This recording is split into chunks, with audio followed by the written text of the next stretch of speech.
प्रेम की नगरी वृंदावन में बहुत समय पहले की बात है। शांत, सुंदर और पवित्र वृंदावन में, जहाँ यमुना नदी भूमि के हृदय में एक पवित्र धागे की तरह बहती थी, वहीं एक वृद्धा रहती थी, वृंदा। वह नेत्रहीन थी, कमजोर थी और निःसंतान भी। फिर भी वह पूरे वृंदावन में भगवान श्री कृष्ण की सबसे बड़ी भक्त मानी जाती थी।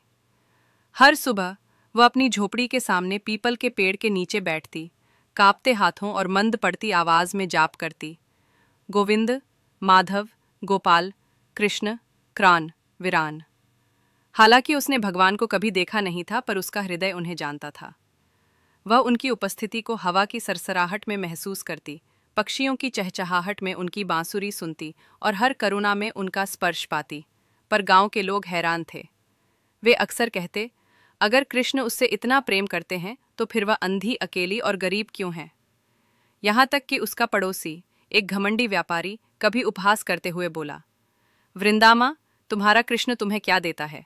दिन रात भजन करती हो, फिर भी भूख और अंधकार में जीती हो। वृंदा बस मुस्काई और बोली, वह मुझे वह देता है जो आंखें भी नहीं दे सकती, प्रेम। एक कठोर सर्दी। एक वर्ष वृंदावन में बेहद कठोर सर्दी आई। ठंड हर घर में घुस गई और यहाँ तक कि पक्षी भी चुप हो गए। वृंदा अब बहुत दुर्बल हो चुकी थी। उसका शरीर अब ठंड सहन नहीं कर पा रहा था।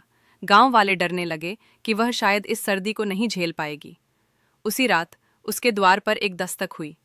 एक छोटा बालक खड़ा था, धूल से सना, कमर में बांसुरी बंधी हुई और उसके चेहरे पर चांदनी जैसी मुस्कान।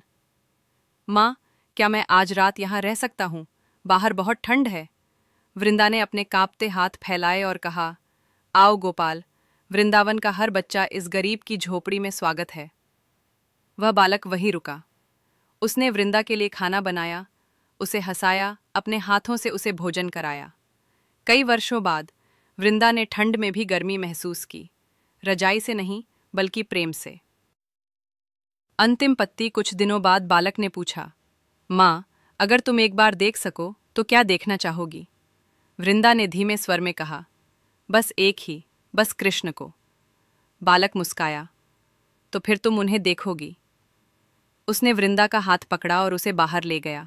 वहां वही पुराना पीपल का पेड़ था, ठंड में एकदम सूना, पर उसकी सबसे ऊंची शाखा पर एक सुनहरी पत्ती अभी भी अडिग थी।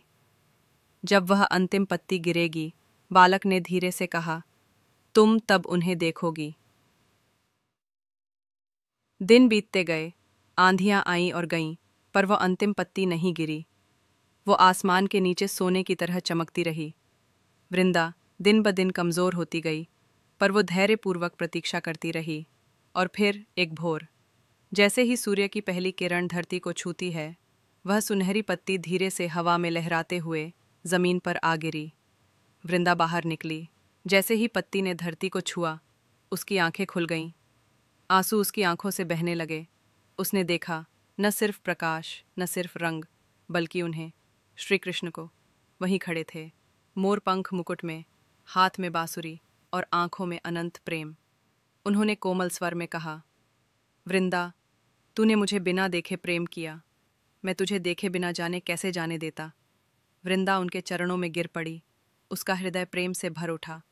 वह फुसफुसाई, मेरा जीवन पूर्ण हो गया। और फिर उसने अपनी आंखें बंद कर ली, इस बार अंधेपन में नहीं, बल्कि शाश्वत शांति में, अपने प्रियतम में लीन होकर। कहानी से शिक्षा। ईश्वर का प्रेम तर्क से परे होता है। वह परीक्षा ले सकता है, देर कर सकता है, पर कभी दूर नहीं होता।